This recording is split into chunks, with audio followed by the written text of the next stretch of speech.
మరి అదేవిధంగా ఏదైతే పోలవరం ప్రాజెక్టు పోలవరం ప్రాజెక్టు పనుల పట్ల కూడా ముఖ్యమంత్రి గారు సంతృప్తిని వ్యక్తం చేయడం జరిగింది. అందులో ముఖ్యంగా ఏదైతే పోలవరం సివిల్ వర్క్స్ ఏవైతే ఉన్నాయో అంటే 81.70% మరి ఈ రోజు వరకు జరగడం, అంటే 81.70% ఇప్పటి వరకు సివిల్ వర్క్స్ జరగడం.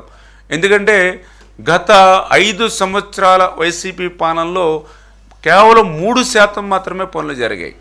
మరి ఈరోజు మేము 11 నెలలు అయింది అధికారంలోకి వచ్చి, దగ్గర 6% పనులు, 11 నెలల్లోనే 6% పనులు ఇవాళ సివిల్ వర్క్స్ జరిగాయి. ఇప్పటివరకు 81.70% సివిల్ వర్క్స్ జరగడం మరి సంతృప్తి వ్యక్తం చేయడం జరిగింది. అదేవిధంగా ఏదైతే డయాఫ్రమ్ వాల్ మీ అందరికీ తెలుసు, ఏదైతే ఆ రోజు మరి 18 నెలలు శ్రమించి నిర్మాణం చేసినటువంటి డయాఫ్రమ్ వాల్ మరి గత ప్రభుత్వం విధ్వంసానికి బలైపోయినటువంటి పరిస్థితి మనందరం కూడా చూసాం.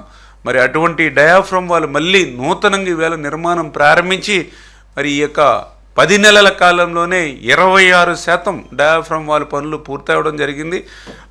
ఏదైతే రేపు 2025 డిసెంబర్ కల్లా మిగిలినటువంటి శాతం కూడా పూర్తి చేసేటువంటి ప్రణాళికను అమలుపరచమని చెప్పేసి కూడా మరి డైరెక్షన్స్ ఇవ్వడం జరిగింది.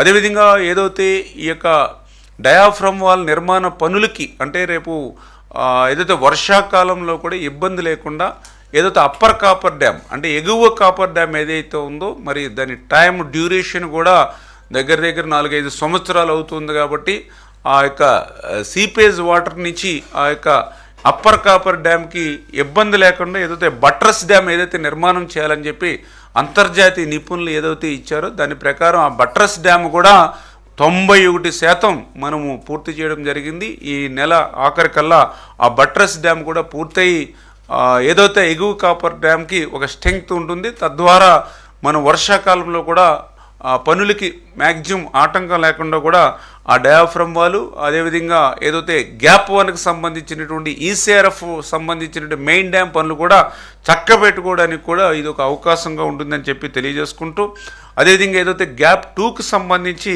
మరి ఏదైతే అక్కడ శాండ్ని గట్టిపరచడానికి వైబ్రో కాంప్రెక్షన్ పనులు ఏవైతే ఉన్నాయో అవి కూడా 54% పూర్తయినవి. ఏదైతే నవంబర్లో కల్లా మిగిలినటువంటి శాతం కూడా పూర్తి చేసి నవంబర్ నుంచి గ్యాప్ 2కి సంబంధించినటువంటి ఈసీఆర్ఎఫ్ డ్యామ్ పనులు కూడా ప్రారంభించేటువంటి కార్యాచరణ ఏదైతే ఉందో దాన్ని కూడా మరి అమలు చేసేటువంటి విధంగా కూడా మరి చంద్రబాబు నాయుడు గారు మా యొక్క లక్ష్యాన్ని అంతటి కూడా నిర్దేశించడం.